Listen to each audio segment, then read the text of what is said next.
बिस्मिल्लाहिर्रहमानिर्रहीम। अस्सलाम वालेकुम नाज़रीन, आप यूट्यूब चैनल देख रहे हैं। मैं इमरान खान हूँ। दो बहुत बड़ी खबरें हैं। सबसे पहली खबर तो ये है कि नून लीग ने पूरी कोशिश करके देख ली, क्योंकि पहली बारी नून लीग की थी और नून लीग ने क्लेम किया था कि वो ये आईनी तरमीम करवा देंगे। और जब उन्होंने क्लेम किया तो फिर आपने देखा कि उनके बड़े बड़े लोग जो हैं वो मुतहर्रिक हुए। नवाज शरीफ साहब ने टेलीफोन्स किए, इसहाक डार मुतहर्रिक हुए, शहबाज शरीफ खुद मुतहर्रिक हुए। ये सारे बार बार जाकर मुलाकातें फजल रहमान साहब भी करते थे। हर जगह पे इन्होंने कोशिश की, बंदे तोड़ने की कोशिश हुई, बंदे उठाए गए। 7 बंदे गायब भी हो गए। पाकिस्तान तहरीक इंसाफ के 7 टोटल बंदे गायब हुए थे। तो सारा कुछ करके देख लिया नून लीग ने, और पीपल्स पार्टी ने भी उनका हाथ बटाया, लेकिन आईनी तरमीम हो नहीं पाई। अब ये टास्क जो है वो पाकिस्तान पीपल्स पार्टी को मिला है, और जरदारी साहब ने ये जिम्मेदारी उठाई है कि वो आईनी तरमीम करवा कर देंगे। अगर जरदारी साहब ये आईनी तरमीम करवा देते हैं तो इसके बदले में उन्हें वो कुछ मिलेगा जो सियासी तौर पे उनको चाहिए। यानी वो अपने बेटे बिलावल के लिए बड़े ओहदे चाहते हैं आईनी नुक्ता नज़र से, और उसके लिए वो कोशिश भी कर रहे हैं। बिलावल को उन्होंने पूरी तरह मैदान में उतारा। पहले नून लीगी प्रोग्राम्स में जाते थे, प्रेस कॉन्फ्रेंस करते थे, दावे करते थे, और अब जो है वो बिलावल प्रोग्राम्स में जा रहे थे, प्रेस कॉन्फ्रेंस कर रहे थे, साफ़ियों से मुलाकात कर रहे थे, दावे कर रहे थे। तो बिलावल ने भी बड़ी कोशिश की, लेकिन जो हुआ वो ये है कि पहले नून लीग का डाटा गलत था, अब बिलावल का डाटा गलत है। मैंने आपसे कहा था ना, जब डाटा सामने आएगा तब पता चलेगा। बिलावल ने बार बार ये कहा कि आईनी अदालत इसलिए बननी चाहिए, यानी इंसानी हकूक़ पे तो वो बात ही नहीं करते थे, फौजी अदालतों पे बात ही नहीं करते थे। वो जो हसास मामला थे जो जुड़े हुए थे सिविलियन सुपरमेसी और इंसानी हकूक़ के साथ, उनके ऊपर तो बात नहीं करते थे। बात करते थे घूम घूम के आईनी अदालत के ऊपर। अब आईनी अदालत पे बिलावल का जो सबसे तगड़ा आर्गूमेंट होता था वो ये होता था कि जनाब हम क्यों ना बनाए आईनी अदालत। 90% जो है time supreme court of Pakistan का आईनी मुकदमात सुनने में लग जाता है, और 10% टाइम मिलता है बाकी मुकदमात को। ये बिलावल का दावा था, मैंने बार बार कहा ये मुमकिन नहीं है। हाँ, ये ज़रूर है कि मीडिया का 90% टाइम जो है वो आईनी मुकदमात को कवरेज करने में लग जाता है, क्योंकि वो ज़्यादा कवरेज होती है उनकी। अदालत का ज़्यादा टाइम नहीं लगता, मीडिया का ज़्यादा लगता है। तो बिलावल ने गलत डाटा पेश किया। अब जो सही डाटा आया वो मैं आपको बता देता हूँ। वैसे सही डाटा पता किसका होता है, मैं बताता हूँ आपको। जिसने आईनी तरमीम या कानून साजी खुद उसके ऊपर काम किया हो ना, जिन सियासतदानों ने, उनका डाटा ठीक होता है। जिनको ये रेडीमेड मिली हो ना, बनी बनाई आईनी तरमीम उनके हवाले की गई हो, जैसे फॉर्म 47 पे बनी बनाई हुकूमत उनके हवाले की गई थी, तो फिर उनका डाटा ठीक नहीं होता, उनके अदाद शुमार गलत होते हैं, क्योंकि एक काम उन्होंने किया ही नहीं, सिर्फ लाकर उनके हाथ में पकड़ा दिया गया। अब क्योंकि एक काम उन्होंने किया ही नहीं, तो उन्हें उसके बारे में बेचारों को क्या पता है। बिलावल के ज़हन पे बिलावजह बोझ डाल रहे हैं। तो मामला यह है कि बिलावल का जो डाटा था वो गलत है। अभी फजल रहमान साहब की पार्टी ने जो एक आईनी तरमीम का मसवदा बनाया है, जो पाकिस्तान तहरीक इंसाफ के साथ मुशावरत के साथ बनाया है, और वो पाकिस्तान तहरीक इंसाफ को प्रोवाइड किया गया, उसकी कुछ चीज़ें बाहर भी आई हैं। उस आईनी मसवदे में उसके हवाले से कोई डाटा भी है। कामरान मुर्तज़ा साहब ने बताया कि जी सुप्रीम कोर्ट ऑफ पाकिस्तान में टोटल 200 मुकदमे हैं आईनी नौइयत के, यानी जो आईनी नौइयत के मुकदमात हैं वो 200 हैं, और बाकी मुकदमात 60,000 हैं। तो 60,000 के मुकाबले में 200 का मतलब आप समझते हैं, आधा फीसद से भी कम। कहाँ बिलावल का 90%, कहाँ आदादो शुमार जो हकीकी है उनके मुताबिक आधा फीसद। तो बिलावल का जो नॉलेज आईनी अदालत और आईनी मुकदमात के हवाले से था, वही नॉलेज उनका नज़र आया बाकी मामलात में भी। और जब उनको जर्नलिस्ट मिले तो वहाँ वो बहुत बुरी तरह एक्सपोज हुए। अब टीवी टॉक शोज़ में तो एंकर्स थोड़ा सा उनको फ्री हैंड भी देते हैं, उनको बात करने भी देते हैं। दूसरा, वो अपना विक्टिम कार्ड जो है वो अपनी ज़बान की नोक के ऊपर रखते हैं। एकदम ज़रा उन्हें कुछ पूछ लें तो वो सिंध की सियासत शुरू कर देते हैं, अपनी पुरानी शहादतों को गिनवाना शुरू कर देते हैं। वो ये नहीं बताते कि इस वक्त उनकी जमात पाकिस्तान में किस किस्म का जुल्म कर रही है और उसका हिस्सा बनी हुई है। अब इसकी वजह मकसद क्या है, देखें आपको समझना पड़ेगा कि एक आईनी तरमीम अगर सियासतदानों ने बनाई नहीं, या उनको उसकी अलिफ का नहीं पता, तो वो उसको पास क्यों करवाना चाहते हैं। 3 वजूहात हैं। पीडीएम की जो हुकूमत है उसके पास 3 वजूहात है आईनी तरमीम पास करवाने की। नंबर 1, इमरान खान को लंबे अरसे तक अंदर रखो। नंबर 2, जो जाली फॉर्म 47 है उनके ऊपर जो हुकूमत बनी हुई है उसको बचाओ ताकि धांधली ना पकड़ी जाए। नंबर 3 नंबर चीज़ ये है कि जो करप्शन के केसेस हैं उनसे जान छूटी रहे, वो दोबारा खुले ना। अब ये जो धांधली पे पर्दा वाली बात है, ये तो ख्वाजा आसिफ ऑन एयर आके टीवी पे कह रहे हैं कि जनाब हमें खतरा है कि अगर ये वाले चीफ जस्टिस ना रहे तो 26 अक्टूबर से हमारे मामलात खुल जाएंगे, और ये हल्के खुल जाएंगे। हल्के खुल गए तो हमारी धांधली पकड़ी जाएगी और लड़ाई किसी और नहज पे पहुंच जाएगी, और हम चाहते हैं कि ऐसा ना हो। राणा सनाउल्लाह साहब भी यही बातें कर रहे हैं। इसलिए बिलावल भी कहते हैं कि जनाब 25 से पहले पहले ये सारा कुछ हो जाना चाहिए। अब जब मायूसी आई है तो बिलाखिर बिलावल ने भी अपने आप को पीछे हटाना शुरू कर दिया है और इससे भागना शुरू कर दिया आईनी तरमीम से, क्योंकि बिलावल ने जो स्टेटमेंट अब दिया है उससे अंदाज़ा होता है कि बिलावल कह रहे हैं जी ये तो हुकूमत का काम है, हुकूमत कर रही है और हुकूमत के ऊपर चीज़ें डाल रहे हैं। ये नहीं उन्होंने कहा कि हुकूमत 25 अक्टूबर से कबल आईनी तरमीम मंजूर करा लेगी, और उन्होंने कहा कि आईनी तरमीम के लिए टाइमलाइन का मसला नहीं है, हुकूमत जल्दी घबरा जाती है। बिलावल खुद हुकूमत है, लेकिन अब देखिए हुकूमत को ही डिसोन कर रहे हैं। हुकूमत बिलावल के वोटों के बगैर नहीं बनती, he is part of the government, लेकिन वो ये कह रहे हैं कि हुकूमत जल्दी घबरा जाती है, सियासत में जो डर गया वो मर गया। 25 अक्टूबर से कबल तरमीम मंजूर करा ली जाएगी क्योंकि अब इन्होंने जिम्मेदारी ली हुई है।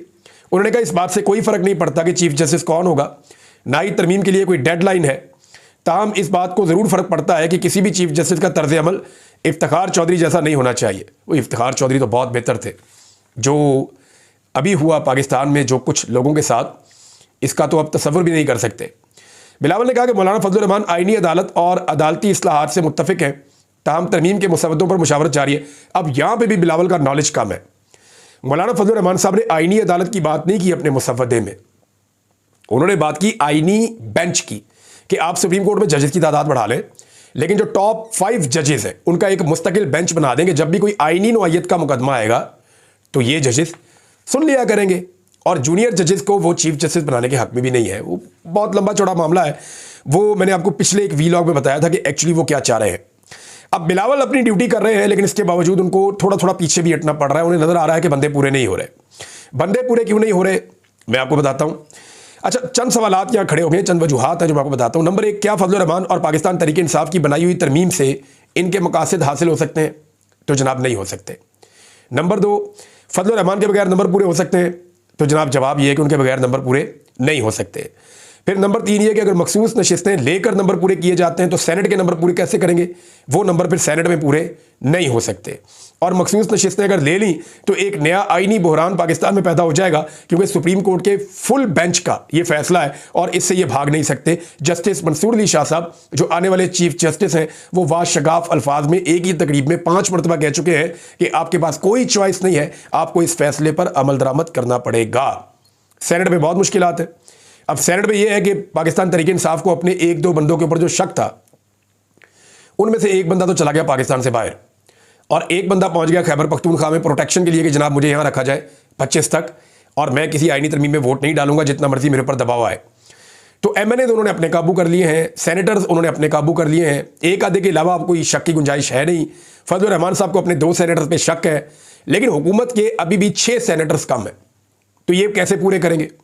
तो ये बहुत मुश्किल है फजलुर रहमान साहब के बगैर। और फजलुर रहमान साहब का अपना एक आईनी तरमीम का मुसवदा मौजूद है, और उसकी मौजूदगी में तो मुमकिन नहीं दिखाई दे रहा कि फजलुर रहमान साहब हुकूमती मुसवदे पे आईनी तरमीम करवाएं और हुकूमत फजलुर रहमान साहब के मुसवदे पे आईनी तरमीम करवाए। और दोनों में इतना ज़मीन आसमान का फ़र्क है क्योंकि बीच का रास्ता भी उन दोनों में निकल ही नहीं सकता, पॉसिबल नहीं है।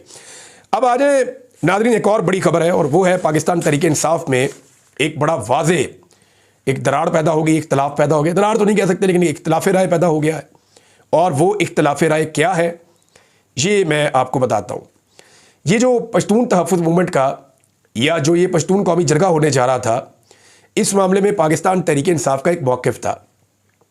तहरीक इंसाफ ने अपने बहुत सारे फोरम्स पे, अपने बहुत सारे हलकों में इसको एक मुस्बत चीज़ की तरह उजागर किया था कि ये एक अच्छी एक्टिविटी होने जा रही है। ख़ुद भी अली अमीन गंडापुर साहब ने पहले एक जरगा बुलाया था, और जहाँ जहाँ पे जरगे हो रहे थे इनके लोग जाकर पाकिस्तान तहरीक इंसाफ के शामिल होते थे। और इसी तरह जब एक ग्रैंड जरगे का माहौल बना जिसको खैबर में होना था, तो पाकिस्तान तहरीक इंसाफ उसको पॉजिटिवली देख रही थी। लेकिन जब अली अमीन गंडापुर साहब जो है वो गायब हुए और फिर वापस मंजर आम पे आए, तो उनका मौक़िफ़ इसके बाद बदला हुआ था। और उसका एक रीज़न ये भी था कि इस दौरान में हुकूमत पाकिस्तान ने अपने इख्तियारात को इस्तेमाल करते हुए पश्तून तहफ़्फ़ुज़ मूवमेंट के ऊपर पाबंदी लगा दी थी। अब मामला यह है कि ये प्रोग्राम क्या पश्तून तहफ़्फ़ुज़ मूवमेंट का है? तो वो लोग कहते हैं नहीं जी, हम भी इसका उसी तरह हिस्सा हैं जैसे PTI, ANP, फजलुर रहमान और बाकी सारी सियासी जमातें हैं, जमात इस्लामी, या बहुत सारे बशर, बहुत सारे जो हैं हमारे मलिक, बहुत सारे जो हैं वो एल्डर्स जो कबायली हैं, सरदार हैं, जैसे वो इसका हिस्सा है ऐसे ही हम भी इसका हिस्सा है। तो ये हमारा प्लेटफॉर्म के ऊपर नहीं हो रही, ये उनका ये कहना है बहरहाल। और यही बात जो है वो पाकिस्तान तहरीक इंसाफ भी कहती थी। अब तहरीक इंसाफ ने जब अली अमीन गंडापुर साहब वापस आए तो एक नई सिचुएशन थी, तो सूबाई हुकूमत ने कोई और लाइन ले ली है और पूरी की पूरी तहरीक इंसाफ ने कोई और लाइन ले ली है। पहले ज़रा आपको सूबाई हुकूमत की लाइन, या चले आपको पहले मैं पाकिस्तान तहरीक इंसाफ की लाइन बताता हूँ, क्योंकि हाँ, लेकिन इन दोनों से पहले एक और चीज़ मुझे लगता है कि आपको बतानी चाहिए, और वो ये बताना चाहिए कि जनाब इसके ऊपर जो फेडरल गवर्नमेंट है उसने क्या लाइन ली है। क्योंकि उसमें जो है वो मोहसिन नकवी साहब ने बड़ा क्लियरली कह दिया है कि बैरून मुल्क बैठे पीटीएम सपोर्टर्स मुल्क में फसाद कराएंगे तो हम भी खामोश नहीं रहेंगे। हुकूमत ने फैसला किया है कि पीटीएम को जरगे के नाम पर किसी भी सूरत मतवाजी अदालत कायम करने की इजाज़त नहीं देंगे। पीटीएम के सपोर्टर यहाँ फसाद कराएंगे तो हम खामोश नहीं बैठेंगे। पीटीएम के जरगे के इनकाद पर कोई एतराज़ नहीं, ये पहले भी होता रहा है, मगर जरगा कबाइल के अमायदीन का होता है। इसमें हज़ारों की तादाद में लोगों को लाना जरगा नहीं होता, इसे कुछ और कहते हैं। उन्होंने कहा कि एक तरफ इसे जरगा और दूसरी तरफ इसे अदालत कहते हैं। ये हमारी हुकूमत का फैसला है, हम किसी भी सूरत में मुतवाज़ी अदालत की इजाज़त नहीं देंगे। फिर उन्होंने इस बात का भी जोर दिया कि जनाब इस पर जो सूबाई हुकूमत है या केपी हुकूमत है, हकूक़ की बात है तो मुज़ाकरात के लिए तैयार है, लेकिन उन्होंने कहा जी अगर जो वफाकी हुकूमत का फैसला है उसको सपोर्ट करना पड़ेगा खैबर पख्तूनख्वा हुकूमत को, और जो भी सूबाई हुकूमत है उसको सपोर्ट करना पड़ेगा। उन्होंने ये भी कहा, और साथ में उन्होंने अली अमीन गंडापुर साहब को भी दो चार सुनाई। उन्होंने कहा कि पीटीआई की और अली अमीन गंडापुर की डी चौक पर आने और जलसा या एहतजाज करने की ख्वाहिश अधूरी रह गई, हमने उन्हें कामयाब नहीं होने दिया। अली अमीन गंडापुर का डी चौक आने का दावा अधूरा रह गया। ये जी मोहसिन नकवी साहब का था। अब आ जाए जी कि इसके ऊपर जो मौक़िफ़ है पाकिस्तान तहरीक इंसाफ का, पहले वो मौक़िफ़ आप देख लें, और ये ऑफिशियल मौक़िफ़ है। कासिम सूरी साहब साबिक डिप्टी स्पीकर कौमी असम्बली, उन्होंने ये एलामिया अपने ट्विटर से जारी किया, मैं आपको पढ़ के सुना देता हूँ। उन्होंने कहा कि वफाकी हुकूमत की जानिब से पख्तून तहफ़्फ़ुज़ मूवमेंट को कलअदम करार दिए जाने की शदीद तरीन अल्फाज में मज़म्मत। वफाकी हुकूमत की जानिब से पख्तून तहफ़्फ़ुज़ मूवमेंट पर पाबंदी और खैबर पख्तूनख्वा में पख्तून जरगे के इनेकाद का मुख्तलिफ पहलुओं से जायज़ा लिया गया। पख्तून जरगे के ख़िलाफ़ रियासती ताकत के इस्तेमाल और इसके सूबे के इंतज़ामी और माशरती हालात पर असरात पर भी गौर किया गया। मुल्क में सियासी जमातों की तश्कील पर पुरअमन सियासी सरगर्मियों के इनेकाद और अवाम की इनमें शिरकत पर आइन और कानून की मंशा पर भी गौर किया गया। सूबाई हुकूमत की मर्जी और मंशा इंतज़ामी हुकूक और खुदमुख्तारी को खातिर में लाए बगैर एक सूबाई हुकूमत के लिए मसाइल पैदा करने की भी शदीद मजम्मत की गई कि सूबाई हुकूमत से पूछे नहीं, आपने अटैक करवा दिया वहाँ पे, ये वो कह रहे हैं। ताकत के अहमकाना इस्तेमाल से टाउट IG के जरिए अवामी मैंडेट से महरूम नाअहल और नालायक गिरोह वफाक में बैठकर मुल्क में मुसलसल इंतशार के बीच बो रहा है। सियासी कमेटी तहरीक इंसाफ ने यह भी कहा, हुक्मरानी के हक और जवाब से यकसर महरूम गिरोह अमलन बुनियादी इंसानी हकूक, दस्तूर, सियासत और जमहूरियत की लाशों पर अपने इक़्तिदार की बिसात बचाने पर बज़िद है। ये भी जनाब सियासी कमेटी ने कहा। इसके बाद कहा जी कि बुनियादी सियासी समझबूझ और फैसला साजी की सलाहियत से महरूम टाउट वफाक में बैठकर बतौर वजीर दर मुहर्रम एक टाउट वजीर दाखिला मुसलसल सूबाई मामलात में मुदाखलत कर रहा है और सूबे को इंतशार की जानिब धकेलने की कोशिश कर रहा है। यानी मोहसिन नकवी साहब पे इल्ज़ाम है कि जी वो सूबाई मामलात में मुदाखलत कर रहे हैं और सूबे में इंतशार इससे बढ़ रहा है। सियासी मामलात का हल अंधी ताकत से करना आमरीत की रवायत है। आमरीत के किसी माकूल सोच से आरी गुमाश्ते हालात संभालने की बजाय इनमें मजीद पेचीदगियाँ पैदा कर रहे हैं। पख्तून तहफ़्फ़ुज़ मूवमेंट पर पाबंदी किसी मसले का हल है, ना ताकत और तशद्दुद के ज़रिए बुनियादी सियासी हुकूक को सलब करने की किसी तौर हमायत कर सकते हैं। वो तो पूरी ताकत से साथ खड़े हो गए, जो कौमी जरगा उसके साथ पाकिस्तान तहरीक इंसाफ। अकल से पैदल मैंडेट चोर और उनके रियासती सरपरस्त मौला जट मिलकर मुल्क में अनारकी और तबकाती कशमकश को हवा देने की बजाय आइन और कानून और रूल्स ऑफ बिजनेस का एहतराम करें।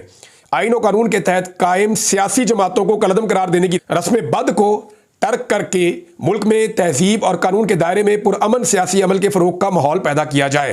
खैबर पख्तूनख्वा के अवाम ने हुकूमत और फैसला साजी का मैंडेट तहरीक इंसाफ को सौंपा है। सूबाई हुकूमत किसी भी तखसीस और इम्तियाज़ के बगैर सूबे के अवाम के आइनी और कानूनी और जमहूरी हकूक़ के तहफ़्फ़ुज़ को और उनकी फ़लाह बहबूद को यकीनी बनाए। इंतज़ामी उमूर में गैर कानूनी और गैर मजाज मुदाखलत ना सिर्फ ये कि कबूल ना की जाए, बल्कि हरगिज़ इसकी इजाज़त ना दी जाए और इसके मुर्तकिब अनासर का कानून के तहत मुहासबा किया जाए। ये जी पाकिस्तान तहरीक इंसाफ का अगर आप ये सुने और इस पर गौर करें तो तहरीक इंसाफ तो पूरी ताकत के साथ खड़ी हो गई है पश्तून कौमी जरगे के साथ। वो तो कह रहे हैं जिसको करवाओ। अब मुशीर इत्तलात है खैबर पख्तूनख्वा के बैरिस्टर मोहम्मद अली सैफ, उन्होंने कहा कि चूंकि वफाकी हुकूमत ने इंसदाद दहशतगर्दी एक्ट के तहत पख्तून तहफ़्फ़ुज़ मूवमेंट को कलअदम करार दे दिया है, इसलिए इसे किसी सियासी इज्तिमा या जलसे जुलूस की इजाज़त नहीं दी जा सकती। उन्होंने कहा कि वफाकी हुकूमत के नोटिफिकेशन के मुताबिक पीटीएम रियासत और आइन मुखालिफ सरगर्मियों में मुलव्वस है। उन्होंने मजीद कहा कि ज़िला खैबर में पीटीएम के इज्तिमा के ऐलान के बाद दफ़ा 144 नाफिज कर दी गई है। आज कलअदम तंजीम ने इज्तिमा की कोशिश की जिस पर पुलिस से तसादुम और नाखुशगवार वाक़यात पेश आए। उन्होंने कहा कि वज़ीर आला खैबर पख्तूनख्वा ने फौरी तौर पर ज़िला खैबर के मुंतखब अरकान उनको बुलाया और उनकी हिदायत पर कबायली अमायदीन और फ़रीक़ैन से मसले के पुरअमन हल के लिए राब्ते किए हैं। अब वो ये कह रहे हैं कि एक तरफ तो वज़ीर आला कह रहे हैं जी कि ये कलअदम तंजीम है और खैबर पख्तूनख्वा की गवर्नमेंट ये कह रही है, उनके तर्जुमान, कि इसको हम काम नहीं करने देंगे। दूसरी तरफ वो इन्हीं से मुज़ाकरात करने के लिए अपने पास बुलाना भी चाह रहे हैं। यानी पीटीआई की जो सूबाई हुकूमत है वो कंफ्यूज है, और दूसरी जानिब जो पाकिस्तान तहरीक इंसाफ है या उसका वर्कर है या उसकी लीडरशिप है या उसके उहदेदारान है या उसकी सियासी कमेटी है जिसने ये बयान जारी किया, वो सारे बड़े क्लियर है। वो ये कहते हैं जी कुछ भी हो जाए हम तो इस एहतजाज के हक में हैं। अब यहाँ पे आगे मामला फंस गया है। फैसला जिसने करना है वो इमरान खान है और इमरान खान से इस वक्त मुलाकातें बंद हैं। लेकिन जो सूबाई वुज़रा हैं पाकिस्तान तहरीक इंसाफ के, सुहेल खान अफरीदी हैं या मीना खान है या बाकी लोग हैं, वो भी अपनी हुकूमत के खिलाफ इस मामले में उस तरफ खड़े हैं जहां पे पश्तून कौमी जरगा खड़ा है। तो ये एक अजीब सिनेरियो पैदा हो गया पीटीआई के लिए। अली अमीन गंडापुर साहब के लिए इतनी मुश्किल सूरत-ए-हाल उनके पूरे सियासी करियर में नहीं आई होगी। अब अगर वो पॉपुलर वॉइस के साथ जाते हैं तो इक़्तिदार जाता है, और अगर वो पॉपुलर वॉइस के अगेंस्ट जाते हैं तो उनकी मकबूलियत को डैमेज होता है और इस सूरत में उन्हें बड़ा सियासी नुकसान भी हो सकता है। देखते हैं इसमें से और क्या निकलता है। अब तक के लिए इतने, अपना ख्याल रखिएगा, अपने चैनल का भी। अल्लाह हाफ़िज़।